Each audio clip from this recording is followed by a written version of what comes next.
श्री शिवाय नमस्तुभ्यम दोस्तों। हर हर महादेव। माता रानी भोलेनाथ की कृपा आप सब पर सदा सर्वदा बनी रहे। आपके अपने चैनल रविश डॉट रचना में आपका स्वागत है।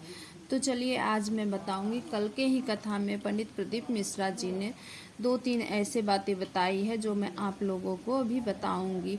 2-3 ऐसे उपाय हैं जैसे कि कर्ज मुक्ति के लिए आप आर्थिक तंगी से परेशान हैं, घर में लक्ष्मी नहीं टिक रही है, तो ऐसे ऐसे 2-3 उपाय गुरुजी ने बताए हैं।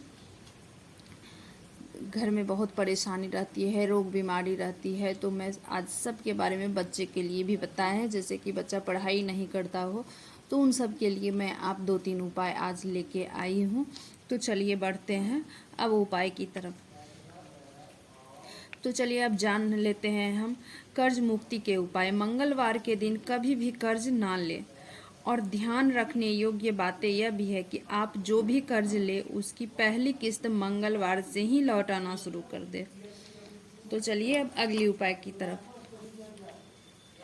अब दूसरा उपाय जान लेते हैं। हाल ही में गुरुजी ने यह भी बताया है कि यदि किसी के आंखों से संबंधित कोई परेशानी हो तो प्रदीप मिश्रा जी बताते हुए शिवरात्रि के दिन 12 बजे शिवलिंग पर थोड़ा सा शहद और बेलपत्र चढ़ाते समय उस शहद को एक बर्तन में जमा कर लेना चाहिए, जिसके बाद उस शहद को अवधेश्वर महादेव का आवाहन करके 3 महीने तक आंखों पर काजल की तरह लगाने से आंखों की रोशनी आने लगती है।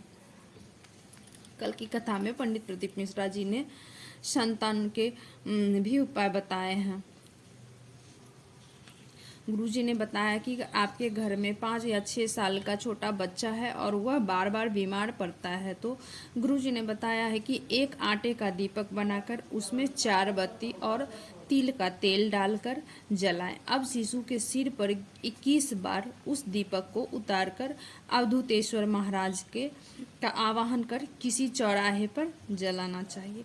ऐसा करने से वह शिशु कभी बीमार नहीं पड़ता है। कल की कथा में गुरुजी ने यह भी बताया है कि यदि घर के कोई व्यक्ति वेंटिलेटर पर हो या समी के एक फूल लेकर नीलकंठेश्वर महादेव का जाप करते हुए शिवलिंग पर चढ़ाना चाहिए।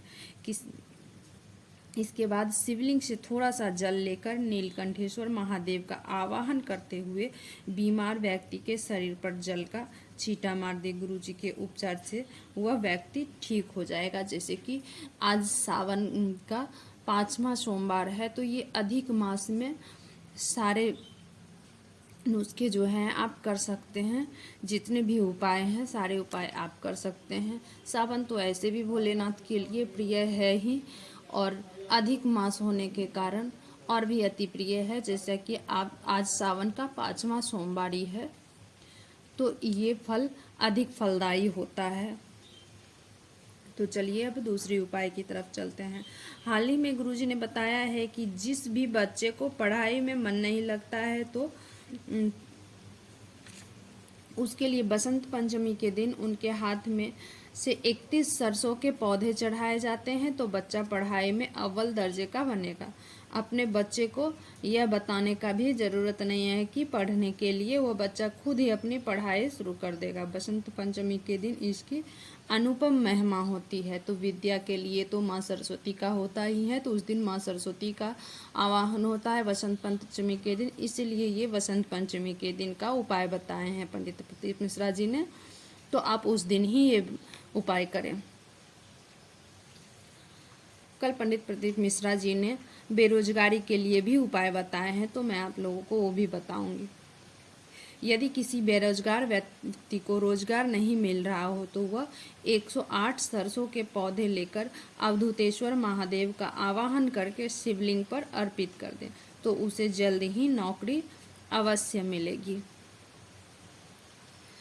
कल की कथा में पंडित प्रदीप मिश्रा जी ने जब कथा में कष्टों को दूर करने के उपाय बताए तो कथा में काफ़ी भीड़ उमड़ पड़ी। कथावाचक पंडित प्रदीप मिश्रा जी ने हिंदी माह में सावन के महीने में शिव की पूजा का विशेष महत्व बताया है। सावन के महीने में मनुष्य कष्टों से मुक्ति पाने के लिए सोमवार को मंदिर में पहुंच रहे हैं।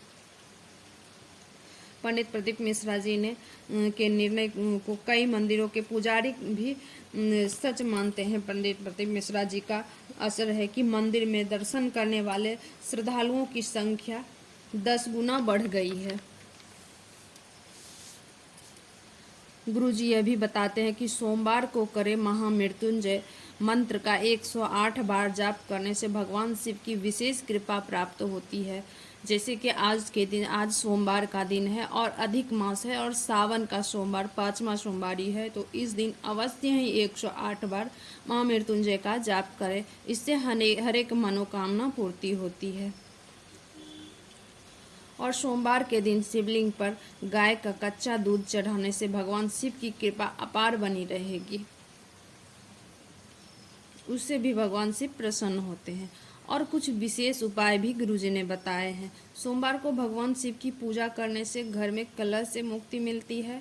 सोमवार के दिन भगवान शिव को बेलपत्र चढ़ाने से भगवान शिव प्रसन्न होते हैं और उनकी विशेष कृपा आप पर बनी रहती है। सोमवार के दिन प्रातः स्नान करने के बाद स्त्री या पुरुष की सभी मनोकामनाएं पूर्ण होती है।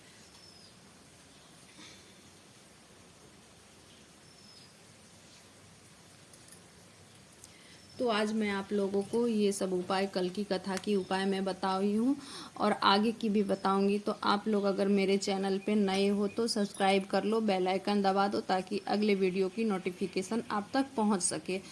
तो कमेंट में मेरी वीडियो कैसी लगी तो कमेंट में आप लोग ज़रूर बताना। और आप लोगों को जो भी टिप्स एंड ट्रिक चाहिए तो मेरे कमेंट में आप बता सकते हो। मैं कोशिश करूँगी आप तक वो टिप्स और ट्रिक पहुँचा सकूँ। तब तक